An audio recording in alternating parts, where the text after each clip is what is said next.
Warning, the following contains graphic material of a maturing nature. Viewership is strongly advised if you'd like to live a long and happy life.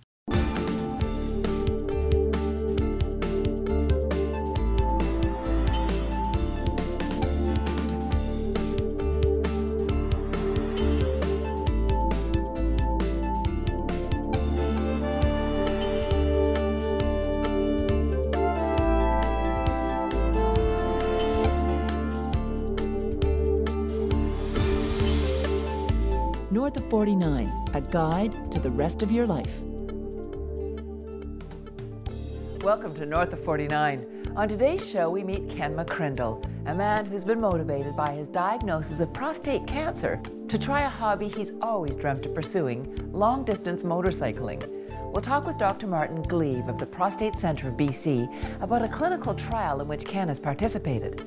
And we'll talk with Sonia Tan of Red Tree Wellness about acupuncture, an alternative treatment for pain management that Ken swears by.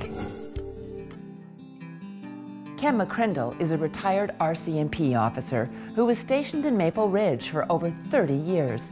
He married his high school sweetheart, with whom he enjoys an amazing partnership that is still going strong today.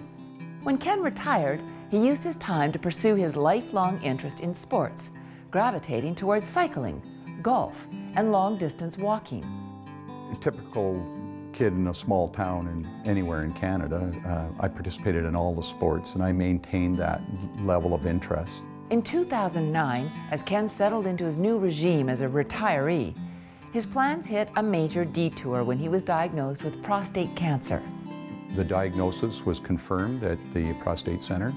I was defined as having an aggressive form of cancer, one that needed to be tended to immediately. It's a shock when you're first confronted with all of this, and I quite frankly thought there was going to be a big mistake and someone was going to tell me that, yeah, don't you worry about it. Ken was approached by the Prostate Centre about participating in a clinical trial with Dr. Martin Gleave using a drug called OGX-011. I jumped at the opportunity. I wanted to do anything and everything possible. Throughout the course of the clinical trial, Ken received a drug infusion once a week for the 3 months leading up to his surgery. The surgery, by all accounts, went very well.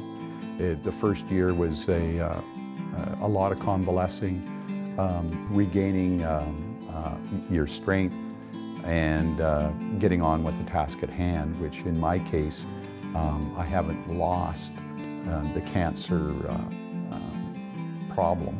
It's a matter of managing it. Although Ken is not cancer-free, he visits Dr. Gleave every 3 months. Together they chart his progress and determine what their next course of action will be.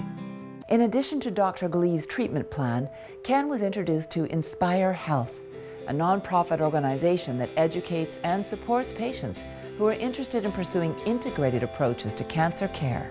It's a very much more holistic approach, one where you are empowered to take custody of the cancer problem that you personally face. I think it's a balance between the conventional science and medicine as we know it, and alternatives. One of the alternative medicines Ken swears by is acupuncture, which he has recently used for pain management. Another factor that has been instrumental in Ken's treatment is his support system, which consists of a tight-knit group of family, friends, co-workers who have shared similar battles, and, of course, his wife. My wife attended every meeting and every workshop that I ever went to, but she in her own right began to take custody of what she perceived as being her role and the help that she could provide in my journey.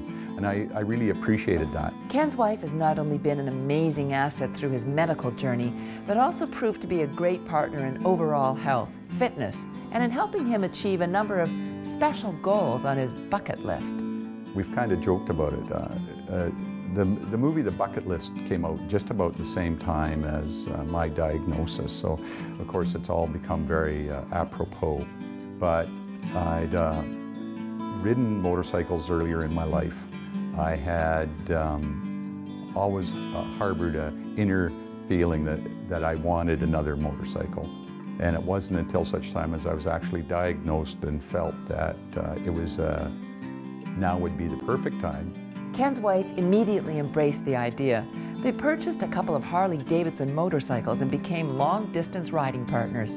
Together, they take trips with another couple, putting in an average of 18,000 kilometers a year on their bikes. One of the mantras Ken has made his own is in relation to intuition, which for him means really listening to what your body is telling you. There are times if I ache and I hurt and I'm tired, that I've got to accept that you have to do something about that. You have to listen and you have to react. Listening is one part of it. Doing something about it is the other. As Ken continues to manage his cancer and live his life to the fullest, he says the most important treatment we can give ourselves is a positive attitude.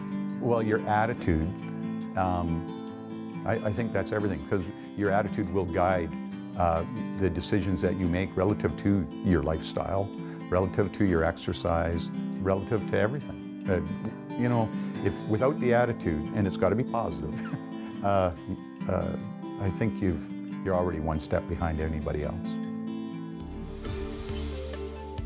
North of 49, a guide to the rest of your life.